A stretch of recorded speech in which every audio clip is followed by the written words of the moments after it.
Hello world and all who inhabit it, my name is Blue and you're watching week 8 of The Artist's Way by Julia Cameron, a program designed to help artists rediscover their passion. Can't believe we're on week 8, it's kind of crazy.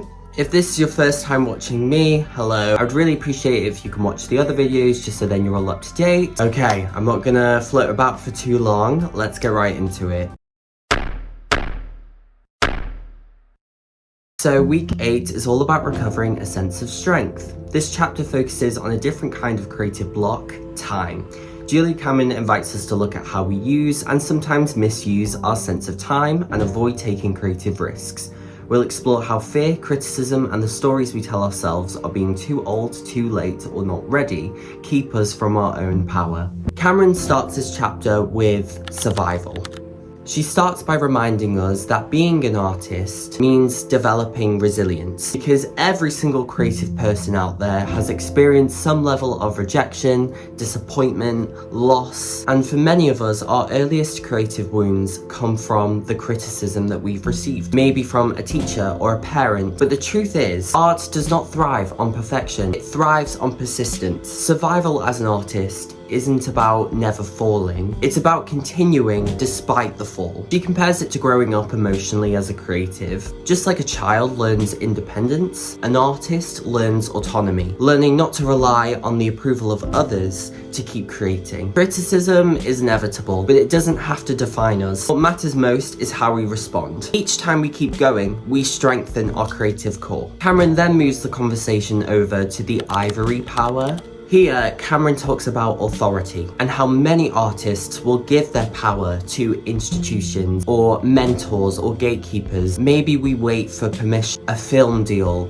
a gallery show, someone to say, you're ready, the world wants you, but that waiting keeps us small. She then tells a story about this very accomplished filmmaker who had spent years seeking validation from the industry and how that search became a form of creative paralysis. The real breakthrough comes when we stop asking for permission and begin to validate ourselves. One of the segments reminds us that gain is disguised as loss. That loss often comes with hidden gifts. Sometimes when a project falls through or a door closes, we feel crushed, but in time, we realize that that loss has cleared a way for something better. Cameron then writes about artists who've received rejection, faced creative droughts, major life detours, only to discover that there were new opportunities once they'd experienced that loss. She encourages us to trust that every loss holds a seed of gain, even if we can't see it yet. She says that sometimes not getting what we want is the best thing that can happen to our creativity. Now, let's talk about time. One of the biggest excuses creatives make. Oh, I'm too old to do that. It's too late for me to do that. I should have started doing this years ago. But Cameron completely dismantles that belief. She writes that the time it takes to learn something will pass anyway. You might as well just use it to create. She writes, do you know how old I'll be by the time I learn to play piano? The same age you'll be if you don't. It's never too late to start something new. The moment we stop comparing ourselves to others and stop focusing on process instead of product, we step back into creative flow. It's not about racing against time, it's about showing up for the moment we have now. She then talks about filling the form, which talks about taking small, consistent action, these baby steps that keep our art alive. We don't need to make giant leaps, we just need to keep moving forward. Filling the form is about showing up, doing the next right thing, even when we don't know the entire plan. She says that blocked creatives often think that they have to take huge, dramatic actions, but real progress is made through very steady, humble work. The key is gentle persistence, continuing to create even when we feel uncertain and scared. Finally, the chapter closes with another exercise called early patternings. I'm gonna put the questions on here. It's another fill in the blank exercise, and these prompts help us to uncover old messages that we've absorbed about art, worth, identity, ones that might still hold us back. When we bring those beliefs to light, we can then start to rewrite them. So all in all, this week's lesson is about reclaiming our strength, our power, our time, our confidence, and your right to create without waiting for approval. It's about remembering that you're not too late or too old or too far behind. You are right on time. By facing fear,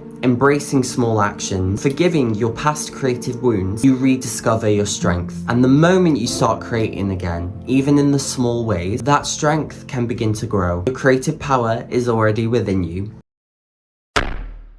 Hi everyone, can I just say, I know my hair looks absolutely disgusting right now. I'm just oiling her up. I'm doing a task today called Goal Search, and it's all about naming and defining your creative dreams. The thing that you've always wanted to do, even if it feels too far away or unachievable right now. So I thought I would walk through the questions with you and share my answers. So you're supposed to do this for all of your creative dreams, but I think for the purpose of this video, I'm only gonna focus on one. So the first is, in a perfect world, I would secretly love to blank. For me, in a perfect world, I would secretly love to be a performer on the West End. Someone who brings stories to life through music, dance, theatre. I imagine performing in one of my dream shows, Cabaret, and getting to live inside that world every day. Next, it asks you to name one concrete goal, something that would signal to you that you've achieved this dream. So for me, the goal is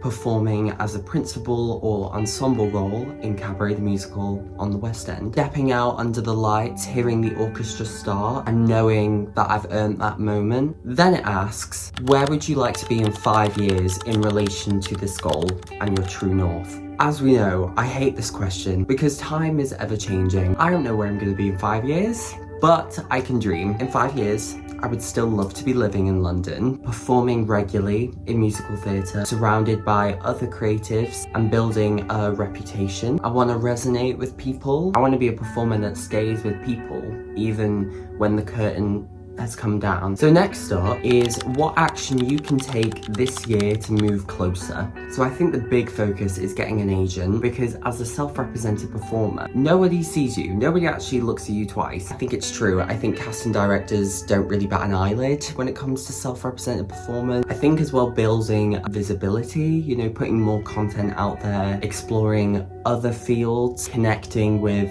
other people within the industry. Then it breaks it down even smaller. What can you do this month, this week, today? I think this month I could research agencies that I want to be with. I've only been self-represented for about 3 months. I did have an agent for like a whole year. I want an agent who communicates well, who doesn't lack support or understanding. And so I think, you know, this month I can make an effort to research different agencies and possible representation for the future. This week, what can I do this week that's gonna take me a step closer to being on the West End?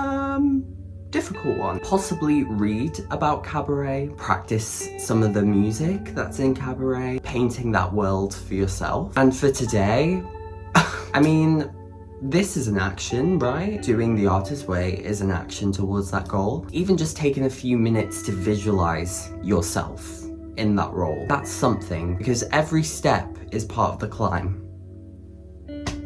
I gotta write that down. And so the last question sort of ties it all together, tells you to list your dream, list that true north, list your role model and your action plan. So, the dream is to be on the West End. My true north is artistic expression, emotional truth, having real connections with audiences. My role model, I guess for Cabaret, is someone like Alan Cumming or Jane Horrocks. In 5 years, I'm gonna be on the West End or in a touring show. In 3 years, I'm gonna have a few regional credits under my belt. In 1 year, I'm gonna have representation and I'm gonna be auditioning everywhere, getting my name out there. In 1 month, I'm gonna finish this program, get my confidence back and get into the swing of it all. In 1 week, I would have finished week 8 of The Artist's Way. And today, I've just done this task for you. And so that's the goal search. Funny how writing it out just makes things seem a little bit more real. Like I can actually see the version of myself that's already doing it.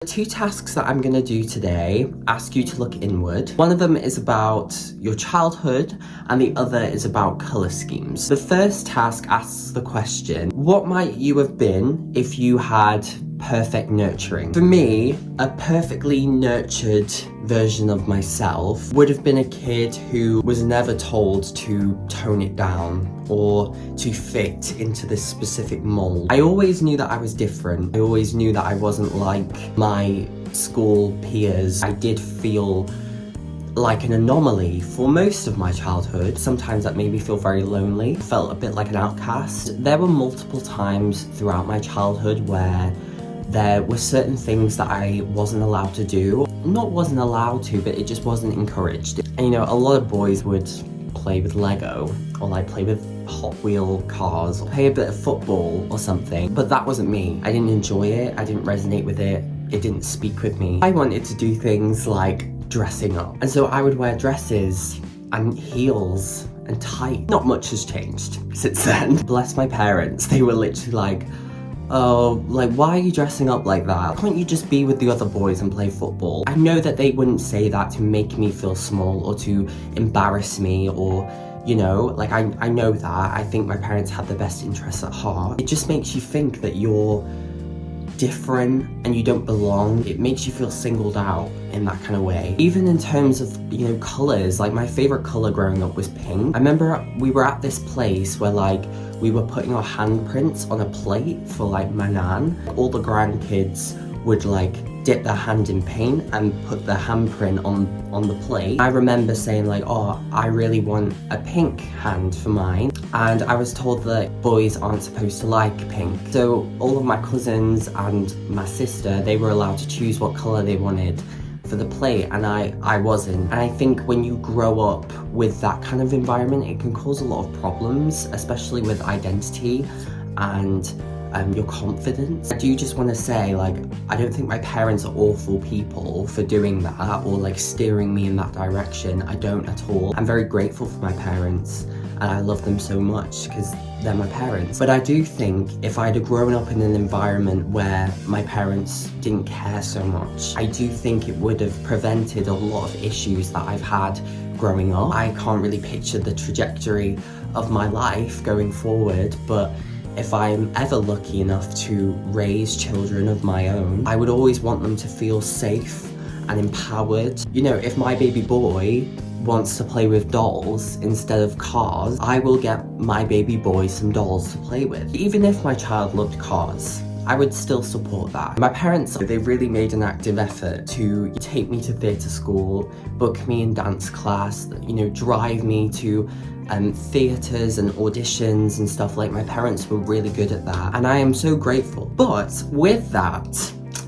sometimes my parents could be very critical. I did a dance competition. I think I came like third, which for me was quite an achievement because I hadn't been dancing long. And when I came off stage, like, my dance teacher was like, well done, you should be so proud of yourself. My dance friends and their parents were congratulating me. And when I saw my mother said, you know, on that kick, like, you could have gone higher. And I was like, oh, thanks, Mom. But like, I know she supports me, like, I know that. I know that she's not doing that to make me feel that big, but sometimes to just say, I'm so proud of you. But when I do hear my parents say, I'm so proud of you for doing this, well done for doing this, like, I know that they really mean it. I think just growing up with no pressure fit into this mold that I think people made for me, I'm thinking about that now. I realize that I'm able to give that to myself. That kind of nurturing isn't gone because my childhood is over. It's never too late to give yourself the support that you needed back then. The next task is to pick a colour that you associate with and describe yourself as if you are that colour. For the purpose of this exercise, I am going to choose blue because it is one of my favourite colours. So, I am blue. I am calm. I'm also deep. Sometimes I'm the ocean. Sometimes I'm the sky. I hold quiet strength and I can carry storms when I need to. I am reflective. I am expansive. I crave openness. I'm also electric. And you know, thinking about the colour blue, I have to look at my surroundings and look at my space. I literally have a section in my rack dedicated to all my blue clothes. My Stanley Cup is blue. My bed sheets are blue. It is a very important colour to me and I resonate with it so deeply. Hi everyone. First task is that I need to list 5 things that I'm not allowed to do. I'm not allowed to rob the bank. I'm not allowed to scream in rude customers' faces. I'm not allowed to expense coffee as an emotional necessity. I'm not allowed to take home every cat that I see on the street. And I'm not allowed to haul an orchestra with me to play background music in real life situations, as if my life is some cinematic universe. Part of the task is to choose one of those things and bring it to life in some form. So I thought, in line with what I did last week, I remember I did some sort of painting, so I'm gonna do that again for one of these. So I haven't done it yet, I'm gonna do it after this. So I'm gonna select one and just put it here for you. That's hard though, because I'm literally looking at them and I'm like, I've only got to choose one? Are you kidding? But yeah, it'll be a nice little afternoon task for me to do. Next part of the task though, I've done already. So do you remember many weeks ago, I think it was week 2 actually, I listed 20 things that I enjoy doing. I'm supposed to take that list and answer some questions for each of the activities. The questions are, does the activity cost money or is it free? And if it does cost money, is it expensive or is it quite cheap? Do I do the activities alone or do I do it with someone else? Is it related to my job? Does it have potential physical risk? Is it fast-paced or is it slow? And finally, does the activity focus on the mind, the body, or is it spiritual? Or is it all three? So, with my list of 20 activities, I have made for you an overview answering these questions just to save a little bit of time. Okay, free versus paid. 13 out of 20, so that's 65% of those activities are free. It doesn't cost me anything to do those activities and enjoy them, which means that 7 out of 20, which is 35%, I have to pay money to enjoy those things. Taking those 7, 3 out of those 7 I would consider quite cheap, quite affordable, whereas the other remaining 4 are a little bit on the pricey side. 70% of those activities I choose to do alone, which leaves the remaining 30%, the ones I don't do alone, I do with somebody else. And most of the time it's with CJ. So only 30% of these activities are related to my job. And by my job, I'm a dancer, I choreograph, I teach, you know, that's kind of my job. Which means that 14 of these activities are actually unrelated to my work. It's kind of crazy because it makes you go, oh wow, I actually have a life outside of performing. Most of them have no risk whatsoever. 90% of these activities I choose to do at a slow pace. Although whether it's fast paced or slow paced, it kind of depends on the situation. And lastly, is it related to the mind, the body, or I guess the soul? So 40% of the activities solely focus on the mind, whereas 7 out of 20, which is 35%, focus solely on the body. Only 10% are solely for the spiritual effect, and 15% I think encapsulate all 3 of those. So the key insights here, most of the activities are free and can be done alone, which suits quite a reflective, creative lifestyle. Most of them are slow-paced and low risk, perfect for creativity and self-expression, and these hobbies balance mind and body with a little touch of spirituality here and there. It shows quite a holistic approach to my creative well-being. Okay, I can't even tell you how hard that was to do all that because I'm shit at maths. That's why I'm a dancer. I only ever need to count to 8. Okay, I gotta go. See you soon. Hi everyone, I'm gonna be honest, I did not get any sleep last night, and I woke up in the afternoon. Kind of wanted to have like a full-on day today, but my body said no. Looking at the tasks, right, so I basically, for today, have to plan a perfect, ideal day in the way that's now constituted. And I'm supposed to take some of the things that were on my list for yesterday, things that, you know, wouldn't cost so much, things I can do alone, things that I, you know, enjoy, take those things and put them into my day. Which, okay, considering that I've woken up a bit late, I have done that. I decided to embellish on an outfit that I'm going to be wearing for Halloween, which is really good, so I spent most of my time doing that. I also spent a bit of time working on my music, just practicing guitar, playing some songs, having a little sing-song. So I do think, you know, there have been some elements of that list that I have implemented today, even though time was against us, unfortunately. Partly with that task, I have to plan a perfect, ideal day that I wish it were constituted. In a perfect world, right, when I look at my environment, I love being in the city and I love being in nature, as we have discussed in this program before, mainly because it reminds me of home, being in Wales, but also there's nothing there in Wales, so moving to the city gives me a new side to living that I hadn't experienced when I was younger. And so an easy middle of those environments would be perfect for me. A place that's full of nature, but is also very convenient. I would want to live with my friend. I wouldn't have to care about money. Ideally, I would be performing on the side. I mean, I don't know if I would be doing that in my ideal day, possibly going to rehearsals or going to class, or I don't know, something like that. I'd maybe want to go out for dinner, you know, saves me cooking. Go like watch a show or something. Possibly go out for a little Bleu horror film in the woods, in a desolate area. I kind of fuck with that. It's a bit of an inactive one, unfortunately, but at least that's all the tasks completed. Oh my god, I look disheveled. Okay, there is some other things that I've got to do today, so I'm gonna go ahead and do those. I will see you tomorrow. Goodbye.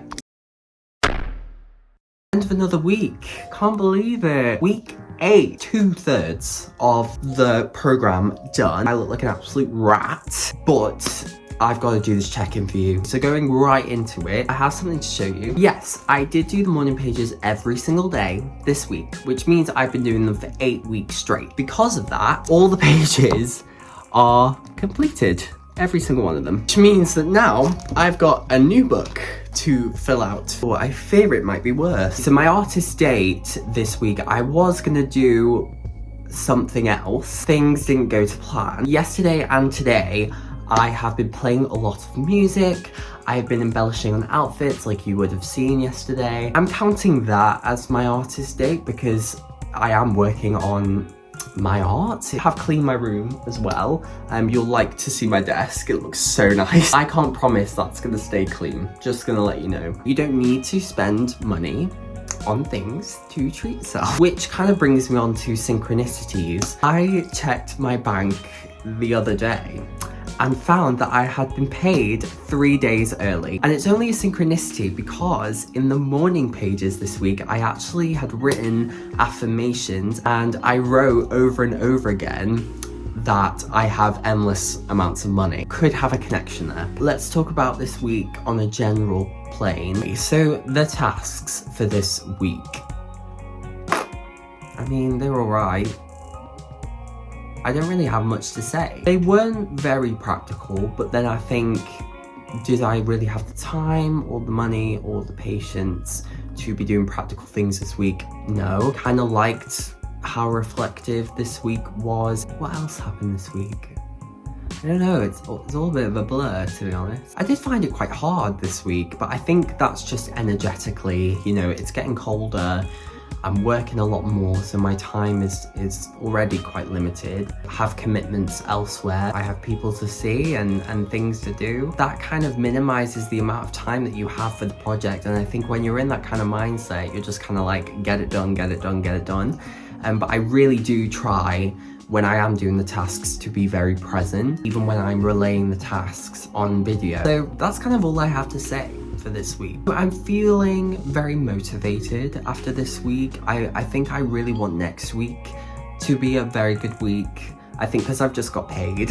Maybe because it's Halloween, that's probably why. I'm so excited for Halloween. Okay, well, I hope you enjoyed your week just as much as I enjoyed my week. Hopefully, I will see you next week. Yeah, goodbye.